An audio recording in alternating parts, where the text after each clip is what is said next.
Welcome back to the Gridiron Expert.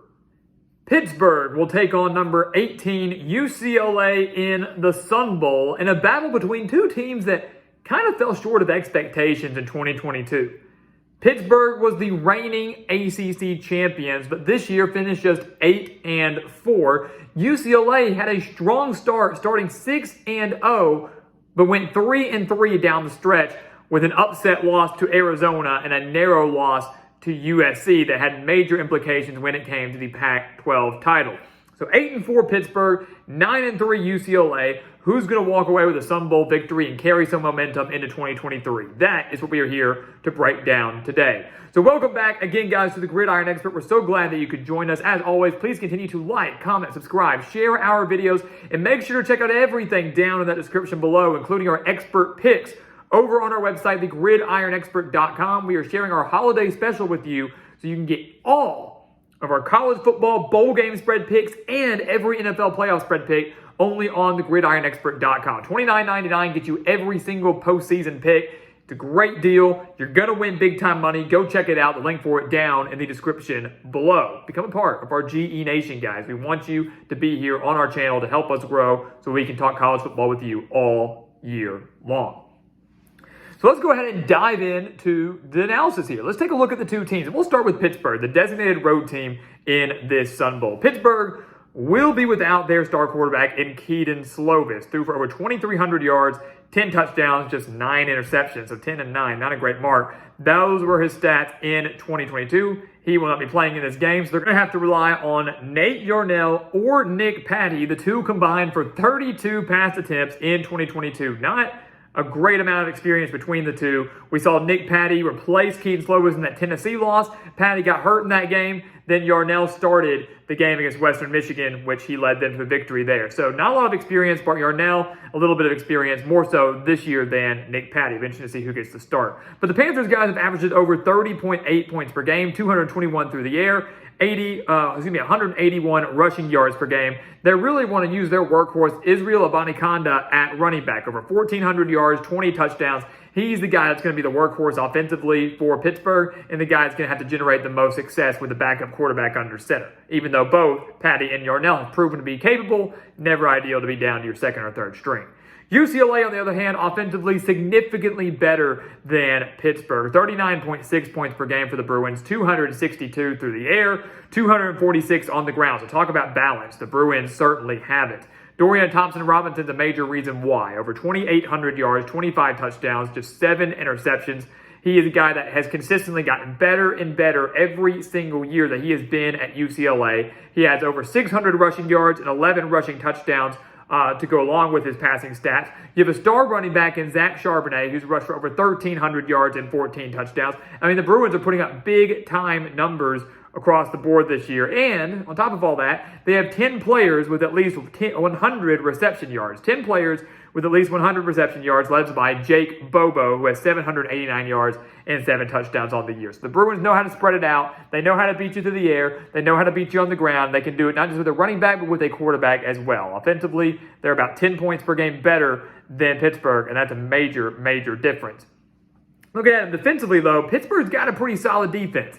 And that's the thing that's kind of been the characteristic under Pat Narduzzi. Typically, the Panthers are stingy defensively. Pittsburgh does own the edge, for me, defensively over UCLA. 224 passing yards per game, that's all they're allowing. They're allowing us 95.5 rushing yards per game. 95.5 yards per game allowed on the ground by Pittsburgh. UCLA is averaging over 240. Something's got to give there. Either the Bruins are going to continue to have their way, or the Panthers are going to shut that down. They have to find a way to shut down Dorian Thompson-Robinson and Zach Charbonnet. You look a little bit deeper. Pittsburgh has allowed over 100 rushing yards just 4 times this year. That's it. 4 games where they've allowed over 100 rushing yards. Those were in games against Georgia Tech, Virginia Tech, Louisville, and Miami. And the Panthers went 2-2 in those games. When they faced solid run teams like North Carolina, Syracuse, and Duke, they held those 3 teams to a combined 174 rushing yards. So it's just kind of inconsistent.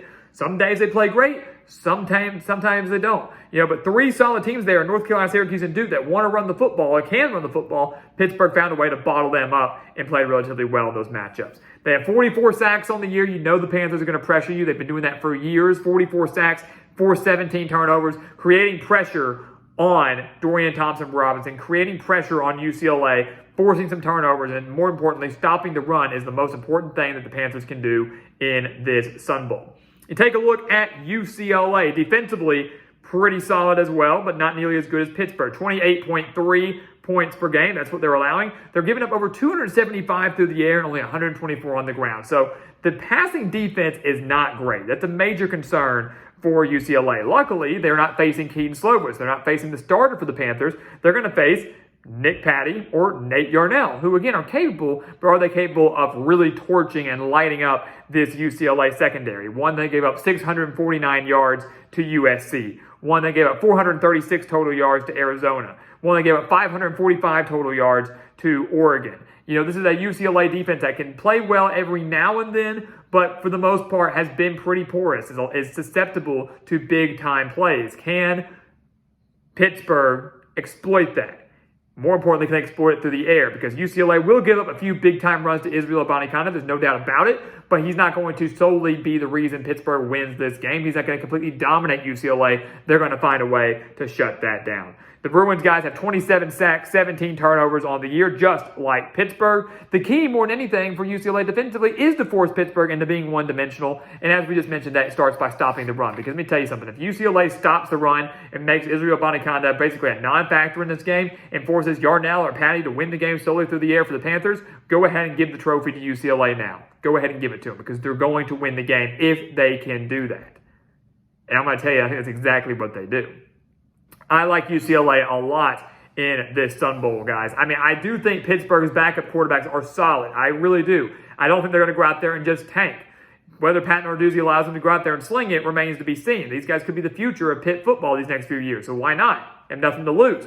But I just don't see UCLA getting torched in the secondary by Patty or Yarnell. I don't see Pittsburgh's defense being able to shut down this power attack and this RPO-style offense of Dorian Thompson-Robinson and Zach Charbonnet. I just don't see it happening. I think UCLA wins this game by at least 10 points in El Paso. Give me the Bruins to win the game, guys, and clinch their first 10-win season since 2014. So, yes, disappointing they didn't get to make the playoffs. Disappointing they didn't even make the Pac-12 championship. They're clinching a 10-win season, finishing the year with a bowl win. First one since 2014. It's a pretty special year for Chip Kelly, and the future continues to look very, very bright out in LA.